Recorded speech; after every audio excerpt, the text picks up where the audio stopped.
वीर हुआ करते थे जिनका नाम था रिंझाई। एक दिन वह एक गांव के रास्ते से गुजर रहे थे। तभी एक आदमी पीछे से आया और उन्हें लकड़ी से मारकर भागने लगा।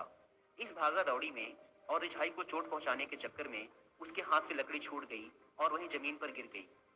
रिंझाई लकड़ी उठाकर उसके पीछे दौड़े और कहने लगे, मेरे भाई, अपनी लकड़ी तो लेते जा। यह सब एक दुकान का मालिक देख रहा था। उसने ऐसी विचित्र बात पहले कभी ना देखी थी। दुकान के मालिक ने कहा, पागल हो गए हो क्या? वह आदमी तुम्हें लकड़ी मारकर गया और तुम उसकी लकड़ी लौटाने की चिंता कर रहे हो। रिंझाई ने कहा, एक दिन मैं एक पेड़ के नीचे सो रहा था। तभी वृक्ष से एक शाखा मेरे ऊपर गिर पड़ी। तब मैंने वृक्ष को भी कुछ नहीं कहा था। आज इस आदमी के हाथ से लकड़ी मेरे ऊपर गिर पड़ी, मैं इस आदमी को क्यों कुछ कहूँ? उस आदमी को रिंझाई की बात समझ में नहीं आई, क्योंकि उसे तो बचपन से ही दुनिया को प्रतिशोध और प्रतिक्रिया की दृष्टि से देखने की आदत पड़ चुकी थी। उसने कहा, रिझाई, तुम पागल हो। वृक्ष से शाखा का गिरना और बात है, इस आदमी से लकड़ी तुम्हारे ऊपर गिरना वही बात नहीं है। रिझाई कहने लगे, मेरे लिए तो सदा एक सी ही बात रही है। और यह कहकर रिझाई एक दूसरी घटना सुनाने लगे।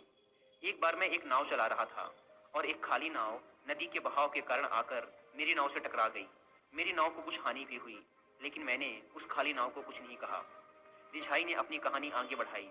एक बार ऐसा हुआ कि मैं किसी और के साथ नाव में बैठा था और एक नाव जिसमें कुछ लोग सवार थे आकर हमारी नाव से टकरा गई। तो वह इंसान जो कि मेरी नाव चला रहा था, वह दूसरे नाव वाले को गालियां बकने लगा। मैंने उससे कहा, अगर नाव खाली होती तब तुम गाली बकते या ना बकते? तो उस आदमी ने कहा, खाली नाव को क्यों गाली बकता? रिझाई ने कहा, गौर से देखो, नाव भी एक हिस्सा है इस विराट लीला का। वह आदमी जो बैठा है वह भी एक हिस्सा है। नाव को माफ कर देते हो, आदमी पर इतने कठोर क्यों हो? शायद वह दुकानदार भी नहीं समझा होगा उनकी बात को, क्योंकि समझने के लिए बुद्ध हो जाना पड़ता है जो अंगुलीमाल तक को माफ कर दे। हम में से कोई भी नहीं समझ पाता है कि माफ करना होता नहीं है, यह तो अंदर से आता है। और एक बार घटित हो जाता है तो आप किसी पर दोष नहीं लगाते, बस माफ करते हैं। क्योंकि रिझाई कहते हैं कि सब उस विराट की लीला है, सब उस विराट का हिस्सा है।